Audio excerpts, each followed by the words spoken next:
what do we agree or disagree on about what's right and what's wrong? And there are some really smart thinkers about this. I feel like I mention her name in every public appearance I make, but Nita Farahani is a Duke law professor who wrote a book called The Battle for Your Brain.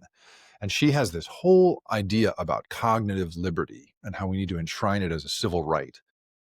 It sounds, very, very gray, but she's a very sharp legal thinker who's created a real framework for assessing this stuff. She teaches a really smart course at Duke Law about sort of AI harms. And she has a whole framework for figuring out the difference between harm and manipulation and where they overlap. And, she really can encode that stuff in a way that I think you could say, here are things that are not okay. Once upon a time, I mean, if you asked your average cigarette smoker in 1957, do you like cigarettes? Do you want to keep going with the cigarettes? Right? They'd say, yeah, it's the pause that refreshes. I love this cigarette. This is a fantastic experience, right? The enthusiasm we will have as people for the experience of the product is not going to be, I think, the right measure of whether that product is okay to be selling to people. That we've seen in the past. And that's because we then looked inside both the physical effect of cigarettes on people and the strategies that these companies were openly, or at least inside their own walls, openly pursuing. Excuse me. Something similar is going to have to happen here, where we're going to look at people and be like, oh, it's working on your circuitry. This is the loop for which my book is named. The loop that this has set you on is something beyond your control.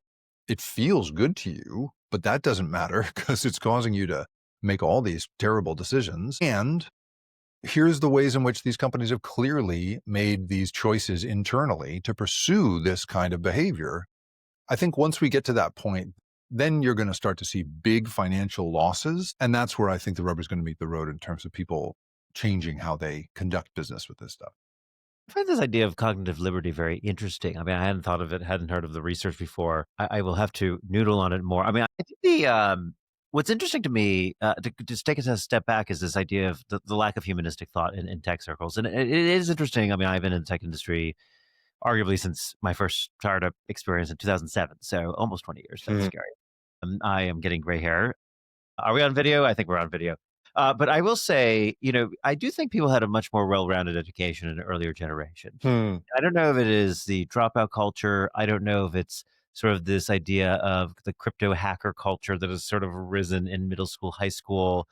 Everyone's sort of trying to make money very, very early. Some people are very successful. There are Stanford undergrads who are freshmen and sophomores who have more than $100 million in crypto sitting in their wallets, and that didn't exist when I was as an undergrad. And there's a real value shift that sort of says, look, I'm in charge of the system. If you don't like it, don't use the system. Mm-hmm. Right, the terms of service terms of service yeah. dictate and modeled here, and so it feels like there's a cultural shift here as well, where even a couple of years ago, Tristan Harris was on, and sort of maybe contemporaneous or a little bit earlier to your book launch, around humanistic forms of technology, human-centric design, this idea of actually your phone should actively try to get you to stop using it. You bought a phone, it has utility, you're going to continue to buy a phone, it doesn't matter. And that's where features like screen time and checking how often you pick up a phone, there's all these statistics, and we had controls and parental controls and all this stuff, and in the end it all got worse. And I would actually argue, and I don't know if it shows up empirically, but it does feel as if CEOs have less humanistic training than ever before. And one argument would be, particularly in AI, people had to go deep into their degrees. They had to get a master's degree. Right, it's hard to do, hard to make. Postdocs. When did you have a chance to walk over to the English department and read literature and understand the human condition? So I wonder how you're thinking about bring that back into the equation. Is this just technologists dealing with lawyers and we're all going to meet in the middle and try to operationalize a better system? Or is there a need to bring more humanistic models back into the flow?